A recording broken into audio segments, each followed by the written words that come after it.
when I was born, the doctors told my mom, your daughter has no amniotic fluid around her at all.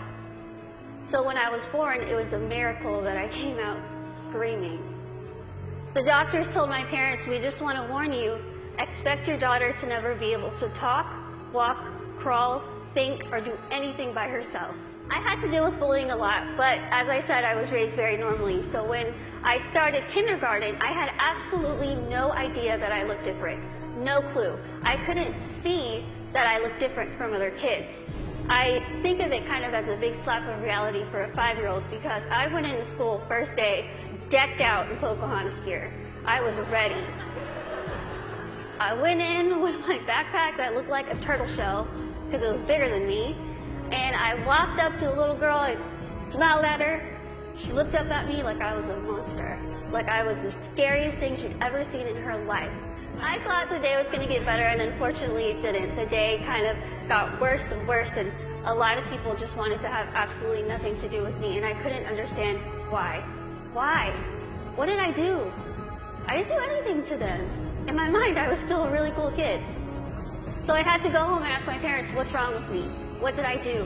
Why don't they like me? And they sat me down and they said, Lizzie, the only thing that's different about you is that you're smaller than the other kids. You have this syndrome, but it's not going to define who you are. For so long, I thought what defined me was my outer appearance. I thought that my little tiny legs and my little arms and my little face was ugly. I thought it was disgusting. I hated when I would wake up in the morning and I was going to middle school and looking in the mirror, getting ready and thinking, can I just scrub this syndrome off? It would make my life so much easier if I could just scrub it off. I would wish and pray and hope and do whatever I could to pray that I would wake up in the morning and I would be different and I wouldn't have to deal with these struggles. It's what I wanted every single day, and every single day I was disappointed. My life was put into my hands, just like your lives are put into yours. You are the person in the front seat of your car. You are the one who decides whether your car goes down a bad path or a good path. You are the one that decides what defines you. And let me tell you, it could be really really hard to figure out what defines you. Because there are times where I would just get so annoyed and frustrated, and I don't care what defines me.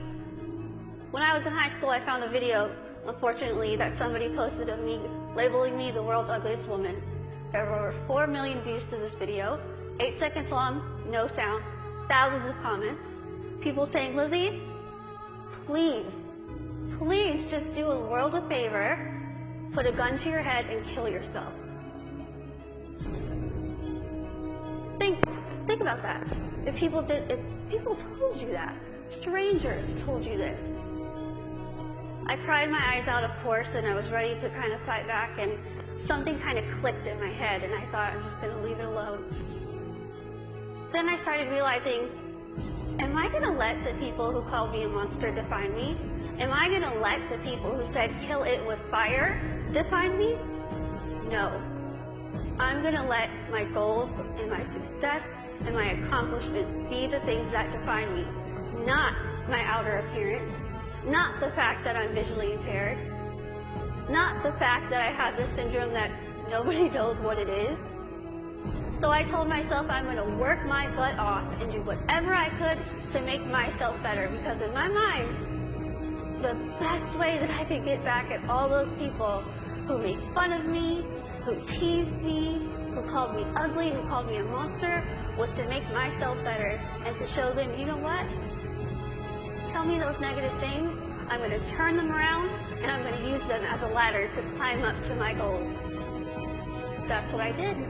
I told myself I wanted to be a motivational speaker, I want to write a book, graduate college, have my own family, my own career. 8 years later, I'm standing in front of you still doing motivational speaking. First thing, I accomplished it. I wanted to write a book.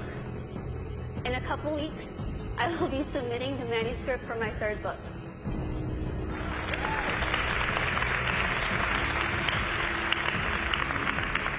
I wanted to graduate college, and I just finished college. I'm getting a degree. I'm getting a degree in communication studies from Texas State University in San Marcos, and I have a minor in English. I really tried to use real life experience while I was getting my degree, and my professors were not having it. But I wanted to have, lastly, my own family and my own career, and the family part is kind of down the line.